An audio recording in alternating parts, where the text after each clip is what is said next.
throwing the barrels in your mouth. Come on. Bring them out, bring them out. Welcome back. Well, the idea of a sitting president wiretapping the next possible commander-in-chief is almost inconceivable. But that's the news breaking tonight. Unprecedented allegations from President Trump coming in a series of tweets. He wrote, "Terrible. Just found out that Obama had my wires tapped in Trump Tower just before the victory. Nothing found. This is McCarthyism."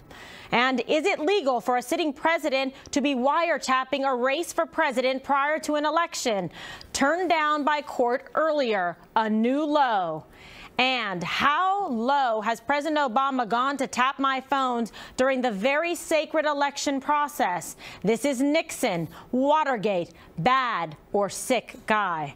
The Obama administration denies the claims, but some aren't convinced. One of those people is Lieutenant Colonel Tony Shaffer, a CIA-trained intel operative and senior fellow at the London Center for Policy Research. And he joins me now. Good evening, Colonel. Great to see you. Explosive news. Absolutely. This happened this morning. You were on Fox and Friends talking about it. Sure. Some information and news has developed throughout the day. Confirming what we said earlier, right? Absolutely. Confirming what you said this morning on the Fox News channel. So tell us where we stand now. Well, we stand exactly where you were talking about earlier with your other panelists. And Geraldo, look, I'm sorry, due diligence is not a legal standard for extraordinary use of intelligence resources. It's probable cause. So that's the first mistake. And Kimberly, as you pointed out in the introduction, another campaign, the Clinton campaign, actually had overtly contacts with foreign nations and were actually being looked at for pay to play. Mm-hmm. So that, to me, is the probable cause you would need to have to actually do the collection. There is no evidence of this in the Trump campaign. And let me be very clear on this. This has been going back. Rumors have been floating around about this since before last summer, actually. The rumor that they would do something extraordinary. And one of the reasons we're seeing this displayed as it is because, Kimberly, President Obama and the Clintons didn't think they could lose. So what I think Mr. Trump is now seeing is he's getting read into new intelligence programs. He's seeing the true capabilities, which we can't get into here. And the other thing that should have been matched with probable cause is there's no restrictions on how much we can collect on foreign powers, to include the Russians. If there were indications through collection against the Russians something was going on, that would serve as probable cause. Clearly, that didn't exist because the FISA court request was turned down in June.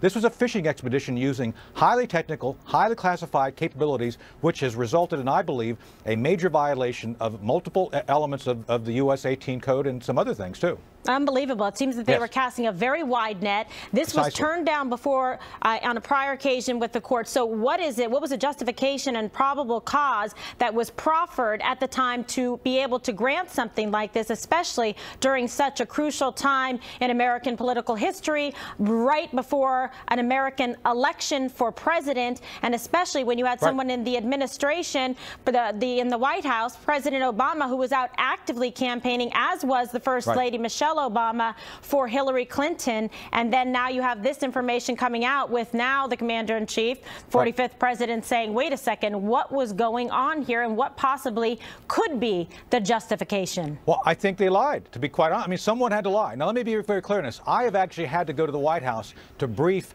these sorts of operations. I've been over there because when you get to this level of issue, the president is personally aware of everything going on. So his statement today about this non-denial was a confirmation. So we have to understand that he was involved. He at least was tacitly knowledgeable, and therefore he is responsible. The buck stops with him. So I think we have to start with that premise. The president knew. When did he know? What did he know, and why did the justification go forward, knowing full well this was a quote-unquote due diligence, not probable cause issue? That's something that has to be resolved. And there's some information also that we saw today on Twitter. Jon Favreau, Obama former speechwriter, issued and wrote this statement out, and we'll give it here for our viewers.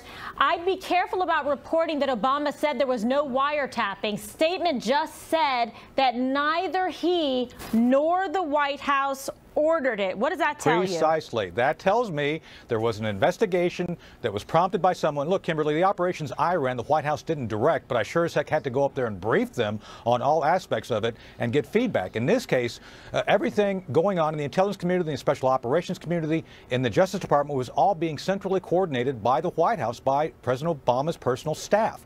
So it is there's just absolutely no possibility President Obama was not fully aware of what was going on, and more importantly, that this was a fishing expedition. There was nothing factual to it. And again, I've said on the network several weeks ago, there's been tripwires laid out. And we both know, we all know, that there has been significant leaks of intelligence information to certain outlets, not you guys, right. New York Times, Washington Post, MSNBC, NBC, and those leaks came from inside intelligence officers who I would say, I'll go so far to say, is they were probably involved in this very collection that we're now talking about. They leaked it. Unbelievable. It's explosive news tonight. Yes, sir. Colonel Yes, Schaefer, always a pleasure to have you with us. Kimberly. All right. Well, there's still a lot to unpack on this story, as you can tell. Are the accusations like this too much for Twitter, or is this really the only way that President Trump can get a fair shake and communicate to the people? Our panel debates next.